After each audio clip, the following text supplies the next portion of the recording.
Hello students. तो आज हमारा टॉपिक है how to calculate formal charge.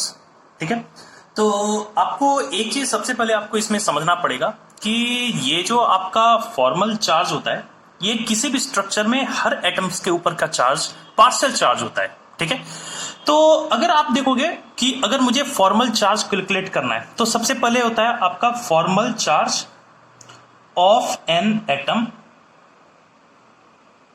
In an structure. तो आपको किसी भी स्ट्रक्चर के अंदर किसी भी एटम के ऊपर जो चार्ज होता है, जो एक्वायर कर सकता है वो चार्ज, उसको हम लोग नाम देते हैं फॉर्मल चार्ज। तो अगर आप किसी एटम का फॉर्मल चार्ज कैलकुलेट करना है तो इसका वैल्यू होता है valence electrons of an atom. मतलब जिस एटम का फॉर्मल चार्ज कैलकुलेट करना है उसका valence electron minus number of non bonding electron और minus number of bond form by atom. क्या होता है मैं एक एक करके समझाऊंगा। पहले एक ये सिंपल सा फॉर्मूला होता है और इसको पैटर्न को आप देखना है तो इसको देख के आप इजीली इसको समझ सकते हो। ठीक है, जैसे मान के चलो, अब मैं डायरेक्टली क्वेश्चन पे आता हूं किस तरह से हम लोग कैलकुलेट करते हैं। मान के चलो कि O3 जो कि ओजोन गैस है, इसका इस केस में आपको फॉर्मल चार्ज कैलकुलेट करना है। तो आपको सबसे पहला चीज क्या ध्यान देना है कि इस केस में कि अगर आपको किसी भी स्ट्रक्चर का अगर आपको फॉर्मल चार्ज कैलकुलेट करना है तो उसका लुईस डॉट स्ट्रक्चर आपको ड्रॉ करने के लिए आना चाहिए। और लुईस डॉट स्ट्रक्चर को कैसे ड्रॉ करना है आप पिछले लेक्चर में देख सकते हो। इसको मैंने दो मेथड से बड़ी डिटेल में डिस्कस किया है, तो उस बेसिस पे आप किसी भी फॉर्मूले का आप लुईस डॉट स्ट्रक्चर इजिली आप बना सकते हो। तो अगर आप ओजोन को देखोगे तो ओजोन का लुईस डॉट स्ट्रक्चर कैसा होगा आपको, अगर आप देखोगे 2 2 4 2 6, ये ऑक्सीजन के ऊपर 2 2 4 लोन पेयर और इस ऑक्सीजन के ऊपर 1, यही होता है ओजोन का O3 का लुईस डॉट स्ट्रक्चर। यही यहां तक सही। ठीक है, अब मुझे अगर इसमें से फॉर्मल चार्ज कैलकुलेट करना है तो आपको एक चीज समझ में आना चाहिए कि आपको O3 में हर ऑक्सीजन के ऊपर के फॉर्मल चार्ज को कैलकुलेट करना है, क्योंकि फॉर्मल चार्ज हर एटम के लिए डिफाइंड होता है।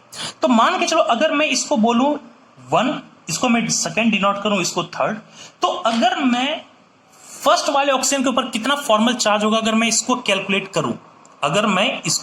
करूं, तो इसको मैं क्या लिख सकता हूं, फॉर्मल चार्ज ऑफ ऑक्सीजन जो कि आपका 1 है।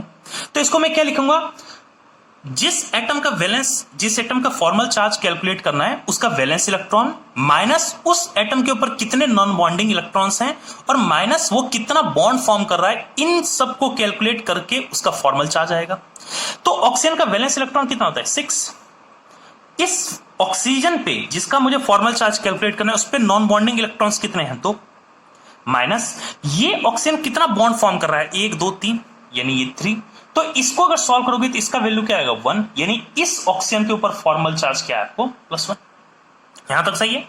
अच्छा, अगर मैं सेकेंड ऑक्सीजन का फॉर्मल चार्ज कैलकुलेट करना शुरू करूं सेकेंड को, तो क्या हो जाएगा, अगेन ऑक्सीजन का वैलेंस इलेक्ट्रॉन माइनस इस पे कितने नॉन बॉन्डिंग इलेक्ट्रॉन्स हैं, तो 1 2 3 4 -4, माइनस ये कितना बॉन्ड फॉर्म कर रहा है, तो ये 2 बॉन्ड फॉर्म कर रहा है 2, तो यानी इसके ऊपर फॉर्मल चार्ज 0, यानी इस ऑक्सीजन के ऊपर फॉर्मल चार्ज क्या हो गया आपको 0।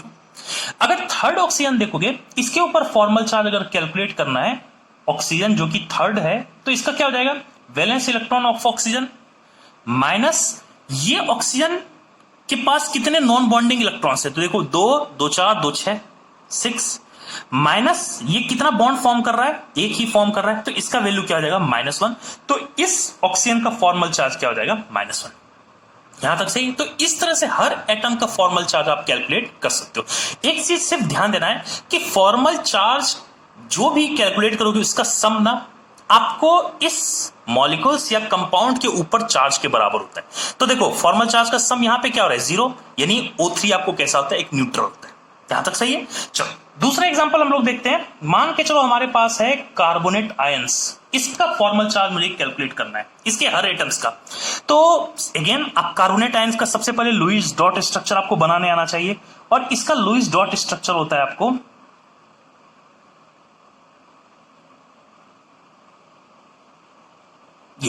ठीक है। अगेन आप सारे लुईस डॉट स्ट्रक्चर को आप पिछले वीडियो में देखे आप इसका ड्रॉ कर सकते हो, और लुईस डॉट स्ट्रक्चर ड्रॉ करने के बाद ही आप फॉर्मल चार्ज कैलकुलेट कर सकते हो। ठीक है, तो चलो मैं इसको जल्दी से असाइन कर रहा हूं 1, इसको मान के चलो 2, इस ऑक्सीजन को 3 और इस ऑक्सीजन को 4। अब मुझे कैलकुलेट करना है, मैं इसको सेपरेट कर दे रहा हूं। अब मुझे मान के चलो फॉर्मल चार्ज कैलकुलेट करना है ऑफ किसको, कार्बन को, और इसको मैंने असाइन किया 1 से। तो कार्बन का वैलेंस इलेक्ट्रॉन कितना होता है 4। कार्बन पर का यहां पे क्या लोन पेयर ऑफ इलेक्ट्रॉन्स है क्या, नहीं, तो इसका वैल्यू 0। ये कार्बन कितना बॉन्ड फॉर्म कर रहा है, तो 1 2 3 4 -4, यानी इस कार्बन के ऊपर फॉर्मल चार्ज क्या हो गया आपको 0, यानी इस कार्बन के ऊपर फॉर्मल चार्ज हो गया 0। अब मैं इस ऑक्सीजन के बारे में देख रहा हूं, अब मैं कैलकुलेट कर रहा हूं फॉर्मल चार्ज ऑफ ऑक्सीजन, जिसको मैं 2 से डिनोट किया हूं। तो देखो ऑक्सीजन का वैलेंस इलेक्ट्रॉन 6, इस ऑक्सीजन के पास कितने लोन पेयर ऑफ इलेक्ट्रॉन्स हैं, तो 1 2 3 4 5 6 6 नॉन बॉन्डिंग इलेक्ट्रॉन्स है, तो -6। ये ऑक्सीजन कितना बॉन्ड फॉर्म कर रहा है 1, यानी इसके ऊपर कौन सा चार्ज हो गया -1, यानी इस ऑक्सीजन के ऊपर कौन सा चार्ज है आपको -1। यहां तक सही है। अच्छा, मैं अगर इस ऑक्सीजन पे ध्यान दूं जिसको मैं 3rd से डिनोट किया हूं, तो फॉर्मल चार्ज ऑफ ऑक्सीजन जिसको मैंने 3rd से डिनोट किया, तो अगेन ऑक्सीजन का वैलेंस इलेक्ट्रॉन 6, इस ऑक्सीजन के ऊपर कितने नॉन बॉन्डिंग इलेक्ट्रॉन्स हैं, तो 1 2 3 4 है, -4। इस ऑक्सीजन के पास कितने बॉन्डिंग, कितने नंबर ऑफ बॉन्ड्स प्रेजेंट हैं, तो 2 बॉन्ड है, -2, यानी इसके ऊपर फॉर्मल चार्ज क्या हो गया आपको 0 हो गया। अच्छा, अगर मैं इस formal charge of oxygen 4 calculate करूं, तो इसका वैल्यू क्या जाएगा 6 माइनस कितने नॉन बॉन्डिंग इलेक्ट्रॉन्स हैं, तो 6, और कितने बॉन्ड फॉर्म कर रहा है -1, तो ये इसके ऊपर फॉर्मल चार्ज क्या हो जाएगा -1, यानी इस ऑक्सीजन के ऊपर फॉर्मल चार्ज हो जाएगा आपको -1। और अगर आप सारे फॉर्मल चार्ज को ऐड करो तो देखो ये इस कॉम्प्लेक्स के आयंस के बराबर हो जाएगा, -2 चार्ज हो रहा है, तो इस कॉम्प्लेक्स के ऊपर भी कौन सा चार्ज है आपको -2, यानी ये आपका फॉर्मल चार्ज इसका होगा। यहां तक सही है, ठीक है। चलो अब इसके बाद अगर हम लोग ड्रॉ करना शुरू करें, अब अगर मान के चलो मुझे ड्रॉ करना है फॉर्मल चार्ज कैलकुलेट करना है CO2 का, ठीक है। तो अगर आप देखोगे CO2 का अगर आप लुईस डॉट स्ट्रक्चर ड्रॉ करोगे तो ये बनता है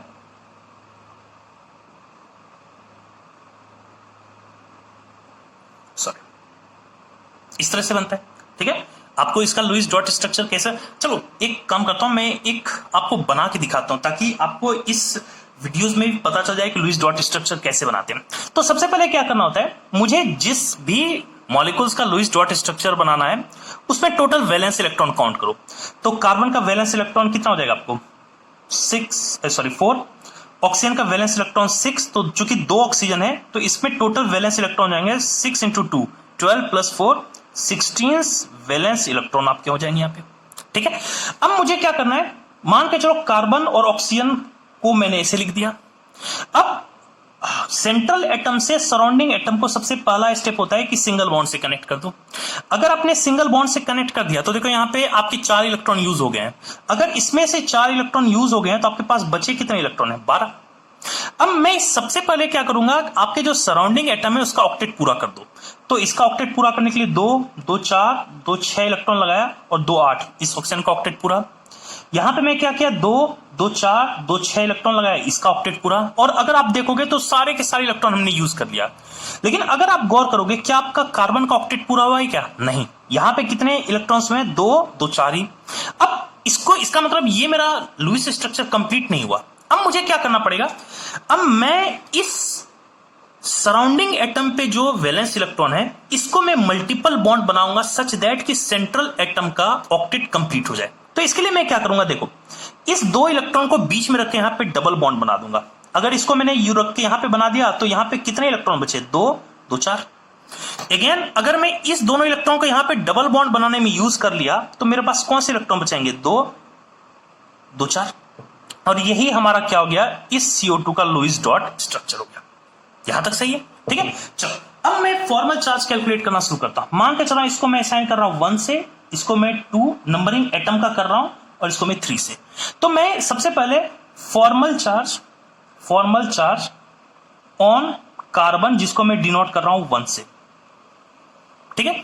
तो देखो कार्बन का वैलेंस इलेक्ट्रॉन 4, इसके पास कुछ नॉन बॉन्डिंग इलेक्ट्रॉन्स हैं क्या, नहीं, इसके पास तो एक भी इलेक्ट्रॉन्स नहीं, तो -0। अगर आप देखोगे इसमें कार्बन कितने बॉन्ड फॉर्म कर रहा है, 1 2 3 4, तो ये आपको 4 हो जाएगा। तो यानी कार्बन के ऊपर फॉर्मल चार्ज क्या हो गया आपको 0 हो गया। अच्छा, अगर मैं इस ऑक्सीजन पे फॉर्मल चार्ज ऑन ऑक्सीजन, जिसको मैंने 2 से डिनोट किया, और इनफैक्ट यही ऑक्सीजन 3 के ऊपर भी सेम चार्ज होगा क्योंकि दोनों का अरेंजमेंट सेम है आपका, ठीक है। तो अगर मैं इसको कैलकुलेट करूं, तो ऑक्सीजन के वैलेंस इलेक्ट्रॉन 6, इसके ऊपर नॉन बॉन्डिंग इलेक्ट्रॉन्स कितने, 1 2 3 4 4। ये ऑक्सीजन कितना बॉन्ड फॉर्म कर रहा है, 2, यानी इसके ऊपर भी चार्ज कौन सा आ जाएगा, 0। उसी तरह से फॉर्मल चार्ज ऑन ऑक्सीजन 3, इसके ऊपर भी आपके फॉर्मल चार्ज हो जाएंगे 0, यानी तीनों के ऊपर आपके फॉर्मल चार्ज क्या हो गए 0। और इस तरह से आप फॉर्मल चार्ज को कैलकुलेट कर सकते हो। यहां तक सही है, ठीक है। चलो मैं एक और यहां पे मान के चलो आपको एक एग्जांपल लेके और सॉल्व कर रहा हूं। 1 मिनट, आपको कोई भी एक एग्जांपल ले रहा हूं। जैसे मान के चलो आपके लिए एग्जांपल है, हाँ, SF4 या फिर SF6 लेता हूं, आपके लिए एक स्ट्रक्चर लेता हूं SF6। तो इसका अगर आप बनाओगे लुईस डॉट स्ट्रक्चर, तो मैं इसको जल्दी सॉल्व कर रहा हूं। इस SF6 में टोटल वैलेंस इलेक्ट्रॉन कितने हो जाएंगे, सल्फर के 6, फ्लोरीन का 7 और ये 6 इसके कारण, तो 7 6 है 42 और 6 क्या हो जाएगा आपको 48 टोटल वैलेंस इलेक्ट्रॉन हो गए। अब मैं इसको अरेंज कर रहा हूं, SF, थोड़ा सा इसको सेपरेट बना रहा हूं, SF ये मान के चलो F कितने हो गए, 3 2 5, और मान के चलो ये एक F हो गए। सबसे पहले मैं सबको एक सिंगल बॉन्ड से कनेक्ट कर दे रहा हूं, कर दिया। तो देखो यहां पे 5 बॉन्ड बने, इसका मतलब अगर आप देखोगे 10 इलेक्ट्रॉन्स यहां पे यूज हो गए होंगे, तो यहां पे बचे कितने, 38 इलेक्ट्रॉन्स बचे। तो अगर यहां पे 38 इलेक्ट्रॉन आपके बचे हैं, अगर यहां पे आपके 38 इलेक्ट्रॉन बचे हैं, तो 1 2 3 4 5 6 सॉरी 12 इलेक्ट्रॉन्स यूज हो गया, तो यहां पे बचे कितने, 36 इलेक्ट्रॉन्स। अब मैं 36 इलेक्ट्रॉन्स को सबसे पहले सराउंडिंग एटम का ऑक्टेट बनाने के लिए यूज करूंगा। तो 2 2 4 2 6 2 2 4 2 6 2 2 4 2 6 2 2 4 2 6 2 2 4 2 6 2 2 4 2 6। तो इस तरह से अगर आप देखोगे सारे एटम का आपको ऑक्टेट पूरा हो गया और सारे इलेक्ट्रॉन्स भी आपके यूज हो गया। यहां तक सही है। तो ये हमारा क्या हो गया, SF6 का लुईस डॉट स्ट्रक्चर हो गया, ठीक है। ये बड़ा आसान है, आप सॉल्व करना, एक बार आपको दिख जाएगा। तो अगर मैं यहां पे सल्फर का फॉर्मल चार्ज कैलकुलेट करूं, फॉर्मल चार्ज ऑन सल्फर, तो ये क्या हो जाएगा, सल्फर का वैलेंस इलेक्ट्रॉन, सल्फर के पास कोई नॉन बॉन्डिंग इलेक्ट्रॉन्स है क्या, नहीं, तो ये 0 हो गया। माइनस आपको ये सल्फर कितने बॉन्ड फॉर्म कर रहा है, 1 2 3 4 5 6 6, यानी सल्फर के ऊपर फॉर्मल चार्ज क्या हो गया, 0। अच्छा, फॉर्मल चार्ज ऑन फ्लोरीन, तो देखो सारे फ्लोरीन चूंकि सिमिलर हैं, तो इसका मतलब जो एक फ्लोरीन को कैलकुलेट करो वही सबके ऊपर चार्ज हो जाएंगे। तो इस फ्लोरीन का मान के चलो मैं इस फ्लोरीन को कैलकुलेट कर रहा हूं, तो फ्लोरीन का वैलेंस इलेक्ट्रॉन आप देखोगे 7, फ्लोरीन के पास नॉन बॉन्डिंग इलेक्ट्रॉन्स कितने हैं, तो 2 2 4 2 6। फ्लोरीन कितना बॉन्ड बना रहा है, 1, यानी इसके ऊपर भी चार्ज क्या हो गया, 0, यानी सल्फर के ऊपर भी 0 चार्ज और सारे फ्लोरीन के ऊपर भी कौन सा चार्ज हो जाएगा, 0। और इस तरह से आप हर एटम का किसी भी स्ट्रक्चर के अंदर आप फॉर्मल चार्ज कैलकुलेट कर सकते हो, ठीक है। तो ये हमारे कुछ एग्जांपल रहे कि कैसे हम लोग फॉर्मल चार्ज कैलकुलेट करते हैं। अब हम लोग नेक्स्ट वीडियोस में कुछ इस पे प्रॉब्लम्स, जो सिलेक्टेड प्रॉब्लम्स, जो कि अच्छे प्रॉब्लम्स हैं, उसको हम लोग एक बार सॉल्व करेंगे। आप 2 या 3 एग्जांपल आपने जो देखा, इसके बेसिस पे आप इजीली किसी भी स्ट्रक्चर का आप फॉर्मल चार्ज कैलकुलेट कर सकते हो। और इसके बाद वाले लेक्चर में हम लोग कुछ एग्जांपल के साथ आते हैं, ठीक है। तो इसको आप एक बार पढ़ो, समझो, इसको प्रैक्टिस करो, ये आपके लिए मोर देन सफिशिएंट रहेगा theory wise. Okay, thank you.